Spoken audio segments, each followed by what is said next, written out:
बिस्मिल्लाहिर्रहमानिर्रहीम। अस्सलाम वालेकुम students, my name is Abdurrahman and I am teaching you biology.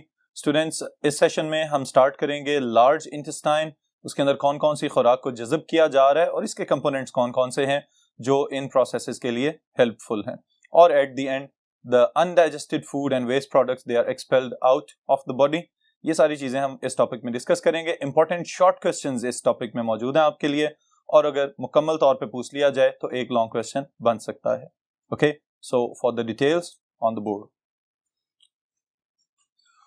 All right students, topic है हमारा large intestine, बड़ी आंत।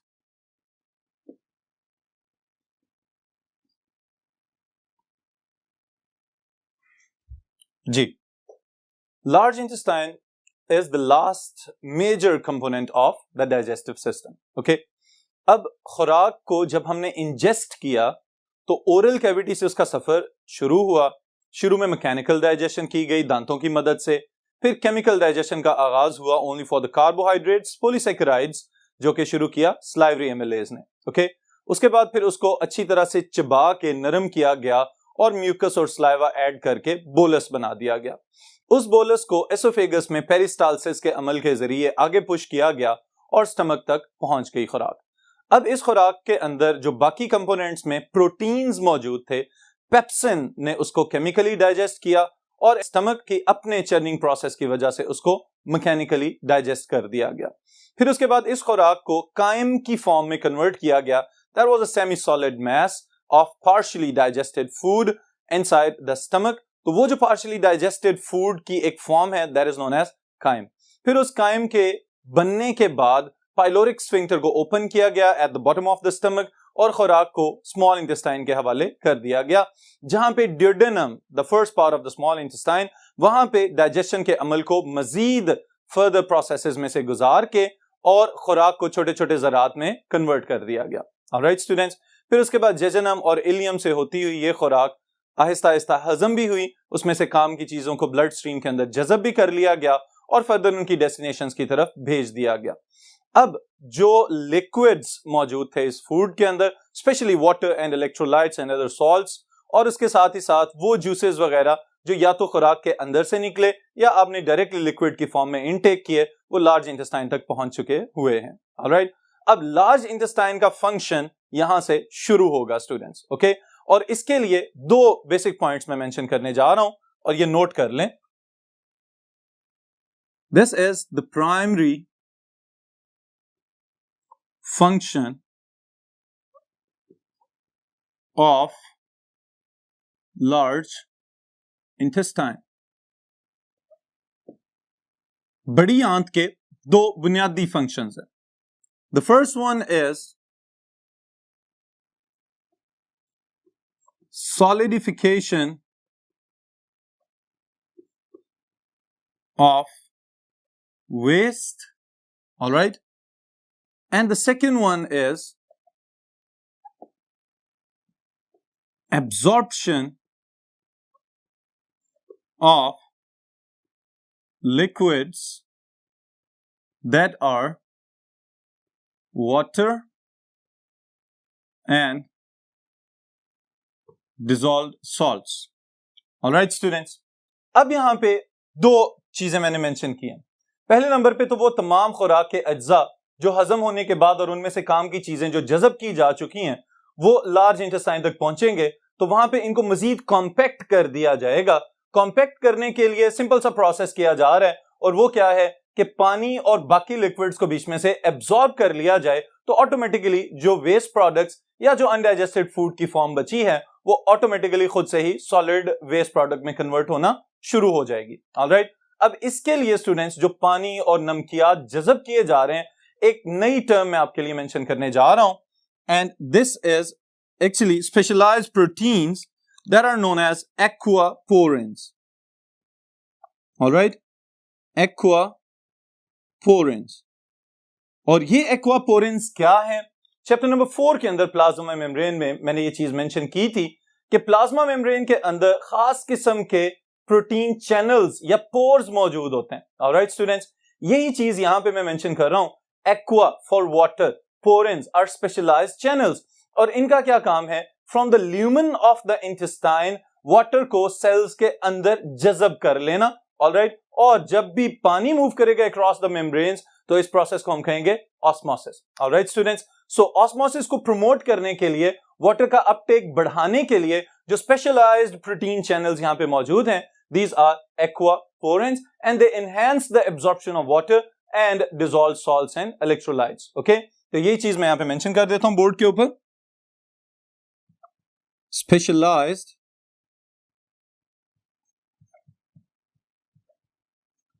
protein channels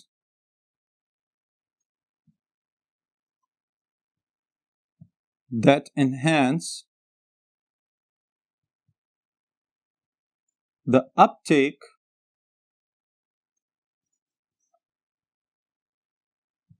of water and electrolytes, water especially, from lumen of intestine into the cells of the intestine, alright students। तो ये है एक्वापोरेंस की तारीफ। उसके बाद अगर हम बाकी कंपोनेंट्स की तरह लार्ज इंटेस्टाइन के कंपोनेंट्स को देखना चाहें तो we can divide the large intestine into its different parts, okay.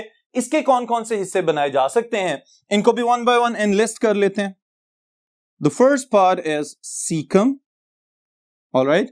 फिर इसके साथ ही एक फिंगर लाइक प्रोजेक्शन मौजूद होता है, that is known as appendix। appendix के बाद colon, the major part of the large intestine, और फिर उसके बाद rectum, and the last part is anus, the aboral opening from which the undigested waste it will be expelled out of the body, okay। खुराक का वो हिस्सा जो हम जज़ब या हजम नहीं कर सके उसको वेस्ट प्रोडक्ट्स की फॉर्म में जो बॉडी से बाहर खारिज किया जाता है उसके लिए जो ओपनिंग है that is known as anus, alright. अब इन सब पार्ट्स को वन बाय वन जो हमने एनलिस्ट किए हैं इनकी हम डिटेल्स भी देख लेते हैं। Okay, the first thing is caecum. Caecum के लिए स्टूडेंट्स मैं बस एक ही जुमला मेंशन करूंगा और आप बस इतना सा ही इसको याद रख लें बेशक। It is sac-like part of large intestine present between ileum and colon, all right students। Colon large intestine का पार्ट और इलियम स्मॉल इंटेस्टाइन का पार्ट, इनके दरमियान में जो जंक्शन है, जो जोड़ वाला सिरा बन रहा है, जहां पे स्मॉल इंटेस्टाइन लार्ज इंटेस्टाइन के साथ कंबाइन हो रही है, वहां पे एक प्रोजेक्टेड सैक लाइक ओपनिंग बनती है और इस पूरे स्ट्रक्चर का नाम हमने रख दिया है caecum, alright. This is the first part of your large intestine.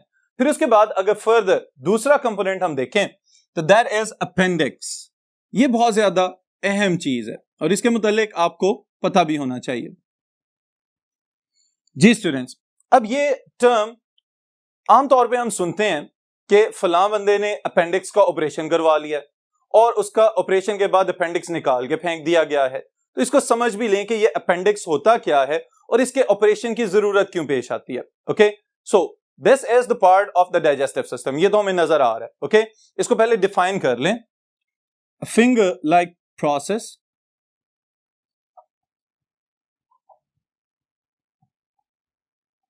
or projection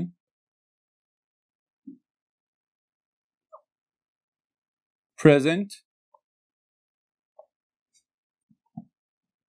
at the junction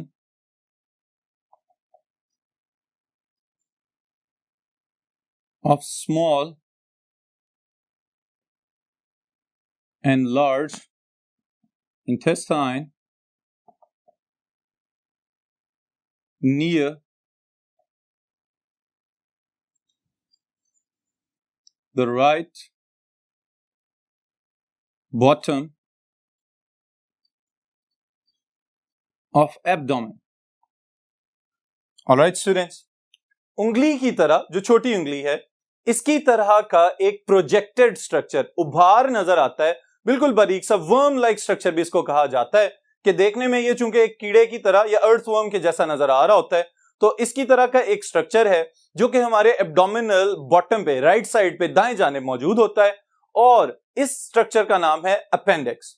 अब यहां पे एक बड़ी अहम बात मैं आपको बताता चलूं कि apparently this is a useless structure. Okay, देखने के लिहाज से इसको वेस्टिजियल ऑर्गन भी कहा जाता है, कि अपेंडिक्स हमारे किसी काम का नहीं है। ऑलराइट, लेकिन स्टूडेंट्स लेटेस्ट रिसर्चेस से यह बात साबित हुई है कि यह बिल्कुल भी यूजलेस नहीं है, कहीं ना कहीं कोई फंक्शन जरूर परफॉर्म कर रहा है।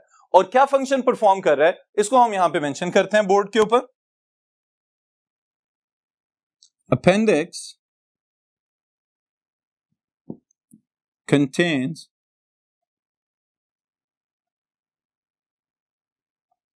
masses of lymphoid tissue, और अगर lymphoid tissue इसके पास मौजूद है तो इसका मतलब क्या है? It contribute to immunity of the body। जिस्म का जो कुव्वत मुदाफियत का निजाम है उसमें यह अपना किरदार अदा कर रहा होता है। और इसके साथ ही साथ it also serves as storehouse of bacteria। इसके अंदर बैक्टीरिया भी मौजूद हो सकते हैं।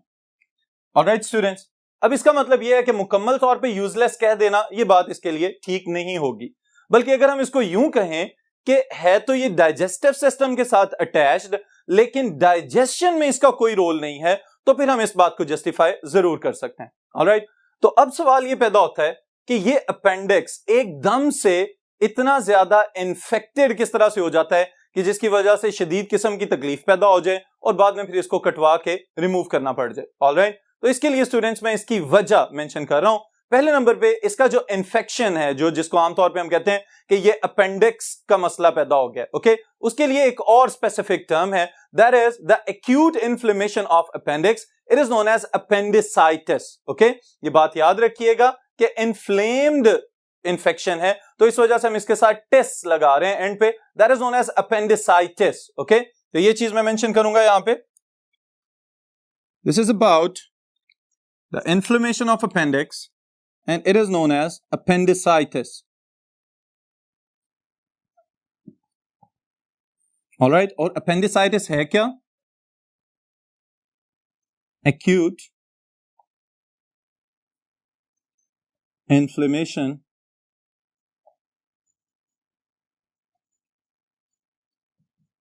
of appendix। okay, अब स्टूडेंट्स ये दो टर्म्स आमतौर पे यूज होती हैं, एक्यूट और क्रोनिक। ओके, अगर कोई बीमारी बहुत देर से चलती आ रही है और उसकी अलामात देर से जाहिर होना शुरू हो तो उसको हम कहते हैं this is a chronic infection. Okay, लेकिन अगर कोई बीमारी फौरी तौर पे इन्फेक्शन का आगाज करे और उसके फौरन बाद ही उसकी अलामात जाहिर होना शुरू हो जाए तकलीफ की सूरत में या किसी भी और फॉर्म में, तो इसको हम कहते हैं this is acute infection. Okay, अब इस एक्यूट इन्फेक्शन की वजह क्या है? And the cause of appendicitis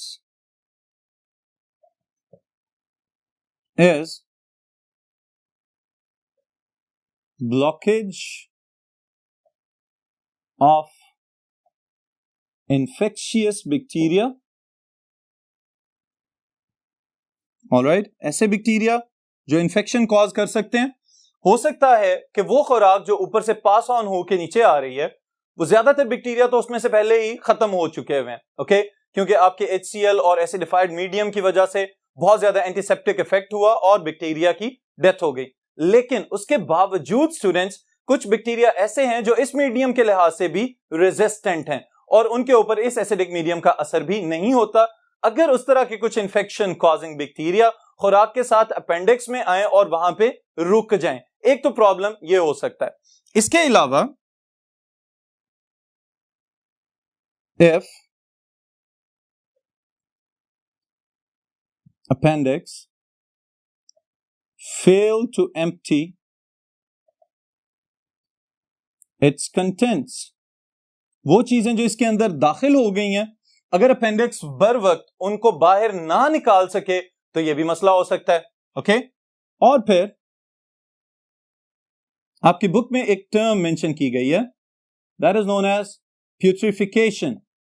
okay, इसके लिए एक और टर्म भी इस्तेमाल कर सकते हैं, that is known as putrefaction. Alright students, तो ये दोनों टर्म्स मतलब इनका सेम है, और वो क्या है कि वो खुराक जो अब यहां पे दाखिल हुई अपेंडिक्स में, उसके बाद उसका डिकेइंग प्रोसेस शुरू कर दिया जाए, यानी कि उसकी तोड़फोड़ वहीं पे शुरू कर दी जाए। ऑलराइट, इसकी वजह से क्या होगा, if the appendix fails to empty its contents or putrefaction starts, अब क्या होगा, painful sensation, एकदम से तकलीफ होना शुरू हो जाए, दर्द होना शुरू हो जाए, and swelling of appendix may start immediately, और यह भी पॉसिबल है कि उस इन्फ्लेमेटरी इफेक्ट की वजह से ऐसा हो कि अपेंडिक्स आहिस्ता आहिस्ता फूलना शुरू हो जाए। ऑलराइट, इसकी वजह से और ज्यादा तकलीफ और दर्द होना शुरू हो जाएगी, और इसके लिए फिर स्टूडेंट्स एक कामयाब किस्म की रेमेडी और इसका इलाज मौजूद है, और वो क्या है कि फौरी तौर पे अपेंडिक्स को काट के अलहदा कर दिया जाए। Okay, and this technique is known as appendectomy.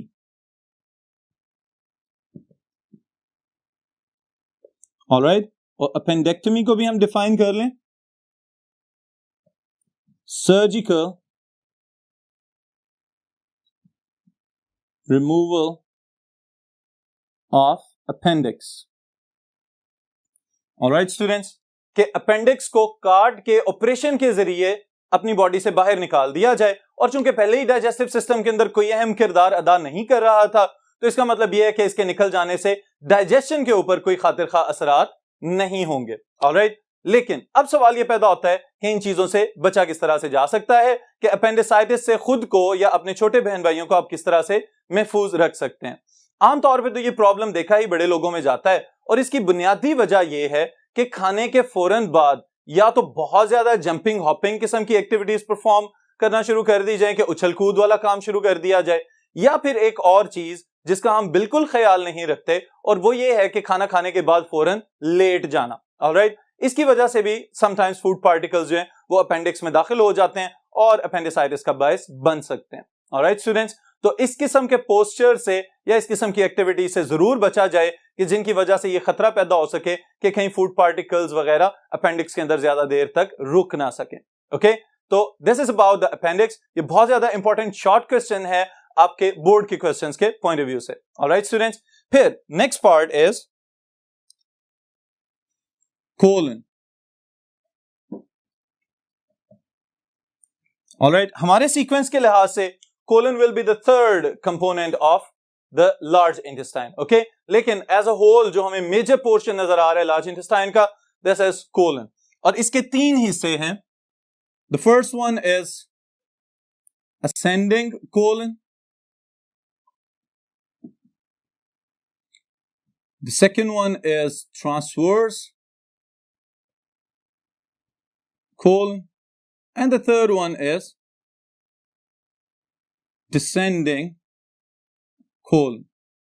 All right students, ये तीनों हिस्से हमें जो नजर आ रहे हैं यहां पे इस इमेज के अंदर, कि ascending ऊपर जाता हुआ हिस्सा, ट्रांसवर्स जो ऊपर की जानिब स्मॉल इंटेस्टाइन से भी ऊपर मौजूद है वो वाला पार्ट, और फिर उसके बाद नीचे की तरफ को आता हुआ हिस्सा, that is known as descending colon. Alright, this is the major part of the large intestine. यहां पे खुराक को जज़ब किया जाएगा, जो लिक्विड्स हैं, वाटर है, उसका मैक्सिमम प्रोपोर्शन यहां पे जज़ब कर लिया जाता है, और उसके साथ ही साथ एक बहुत अहम चीज जो यहां पे मौजूद है, there is bacterial flora.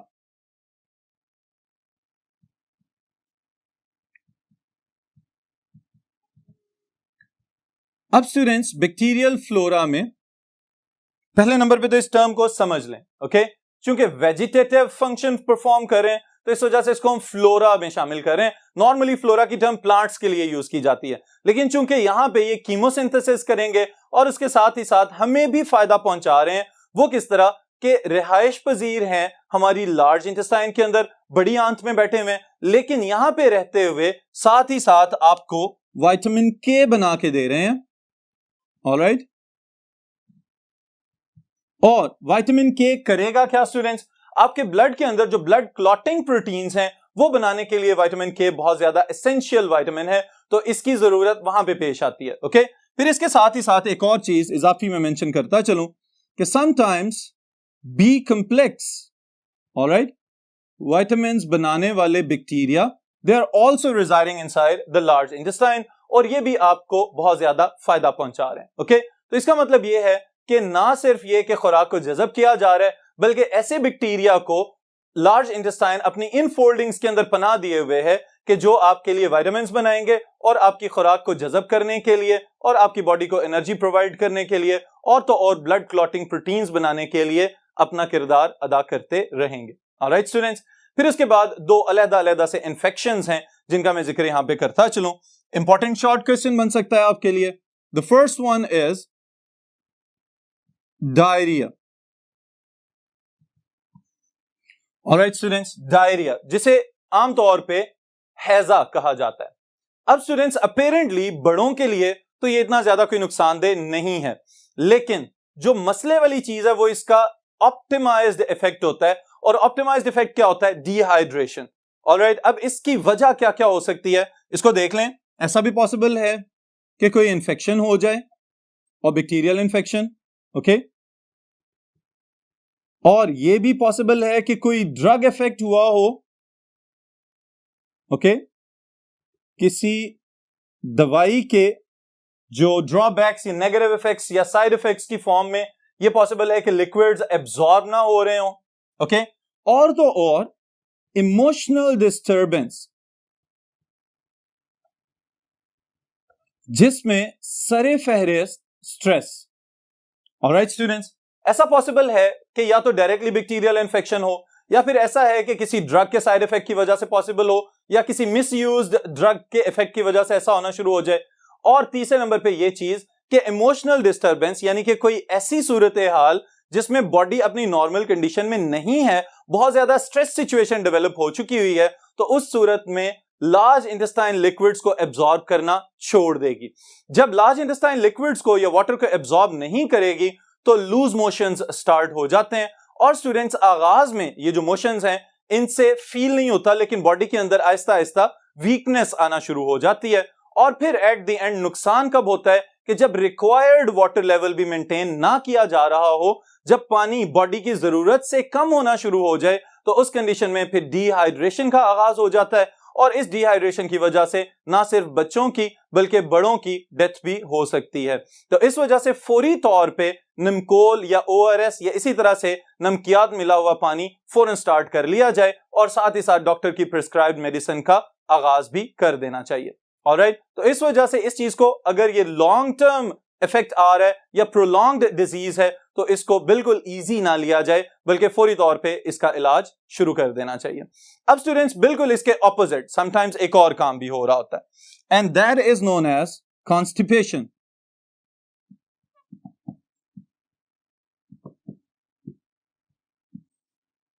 Constipation जिसे हम उर्दू में कब्ज का मर्ज कह सकते हैं। ऑलराइट, इसके लिए स्टूडेंट्स एक वर्ड मैं जरूर मेंशन करूंगा यहां पे, याद भी रखिएगा इसको। It is excessive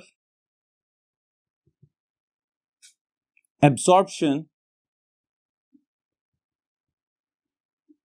of water.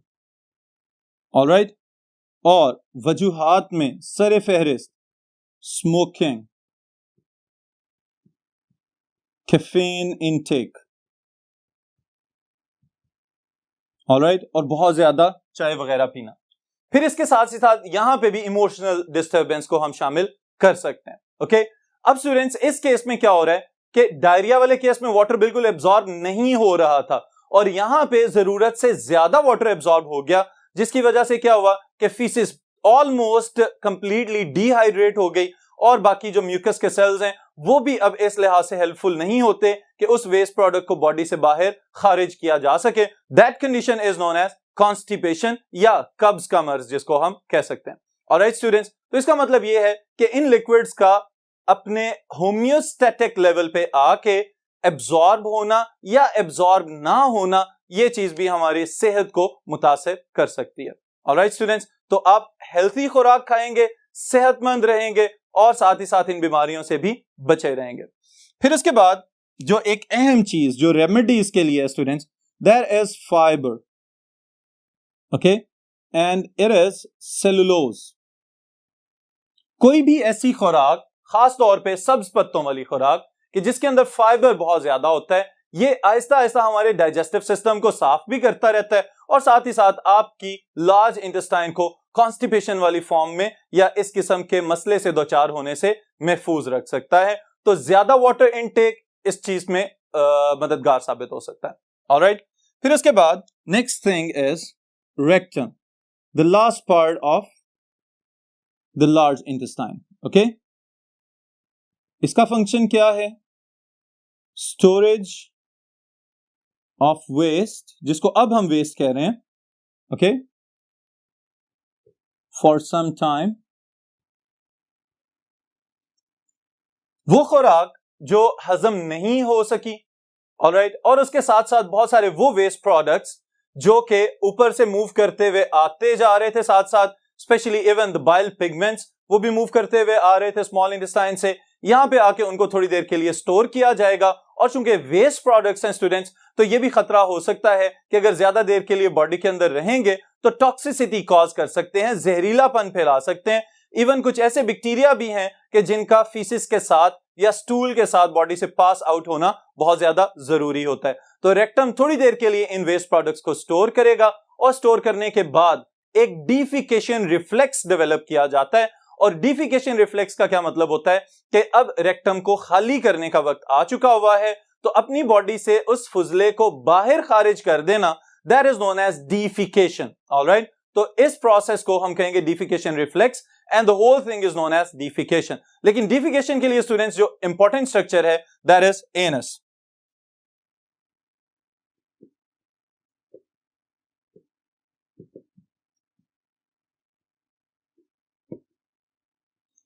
और आपकी बुक के लिहाज से स्टूडेंट्स यहां पे बहुत important multiple choice question statement मौजूद है, जिसको मैं यहां पे हाईलाइट भी कर रहा हूं। It is surrounded by two different types of sphincters.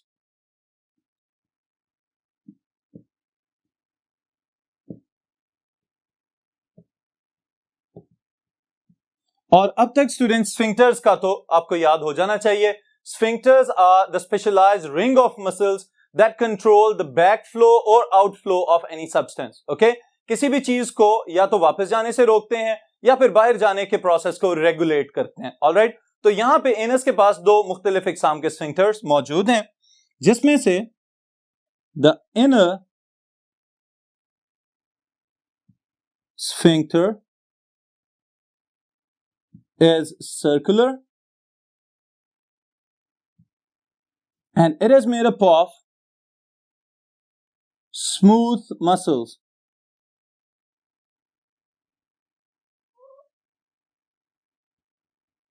All right. फिर जो दूसरे हैं, they are outer sphincter. It is longitudinal and it is made up of striped muscles. All right, students. अब सवाल ये पैदा होता है कि इन स्फिंक्टर्स का फंक्शन क्या है।